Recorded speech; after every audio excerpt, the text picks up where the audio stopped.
விஜயநகர பேரரசர் கிருஷ்ணதேவராயரின் அவைக்கு ஒருமுறை பாரசீக நாட்டிலிருந்து ஒரு குதிரை வியாபாரி வந்தான். அவன் தன்னோடு மிகவும் கம்பீரமான, அதே சமயம் மிகவும் முரட்டுத்தனமான ஒரு கருப்பு குதிரையை கொண்டு வந்திருந்தான். அந்த வியாபாரி அரசரிடம், மன்னா, இது பாரசீகத்தின் மிகச் சிறந்த இனம். ஆனால் இதுவரை யாராலும் இந்த குதிரையை அடக்கி இதன் மேல் ஏற முடியவில்லை. உங்கள் அவையில் உள்ள மாவீரர்களால் இதை அடக்க முடியுமா என்று சவால் விடுத்தான். அரசரின் குதிரை படை வீரர்கள் ஒவ்வொருவராக முயற்சி செய்தார்கள்.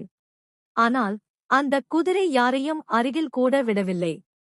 கனைத்துக் கொண்டும் பின்னங்கால்களால் உதைத்துக் கொண்டும் அனைவரையும் மிரட்டியது. அப்போது தெனாலி ராமன் முன் வந்தார். மன்னா, எனக்கு ஒரு நாள் அவகாசம் கொடுத்தால் இந்த குதிரையை நான் அடக்கிக் காட்டுகிறேன்.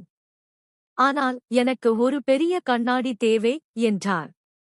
அனைவரும் வியந்தனர். மறுநாள் மைதானத்தின் நடுவில் குதிரை கொண்டு வரப்பட்டது. ராமன் ஒரு பெரிய ஆளுயர கண்ணாடியை குதிரையின் முகத்திற்கு நேராக வைத்தார்.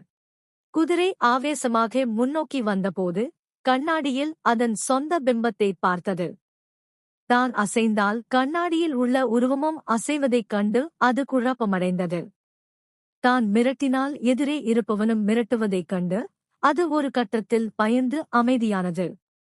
குதிரை அமைதியானதும் ராமன் மெதுவாக அதன் அருகில் சென்று அதன் முதுகில் தட்டிக் கொடுத்து லாவகமாக அதன் மேல் ஏறி அமர்ந்தார். அரசர் ராமனை பாராட்டினார். அப்போது ராமன் சொன்னார், மன்னா, இந்த குதிரை தன் பலத்தை அறியாமல் மற்றவர்களை மிரட்டி வந்தது. கண்ணாடியில் தன் உருவத்தை பார்த்ததும் தன்னை விட பெரிய எதிரி ஒருவன் இருப்பதாக நினைத்து பயந்துவிட்டது. தன் பலத்தை அறியாதவன்தான் மற்றவர்களை வீணாக மிரட்டுவான். அதன் அகந்தையை உடைத்தவுடன் அது பணிந்துவிட்டதையோ. வியாபாரி தன் தோல்வியை ஒப்புக்கொண்டான். அரசர் ராமனுக்கு பொற்காசுகளை பரிசாக வழங்கினார்.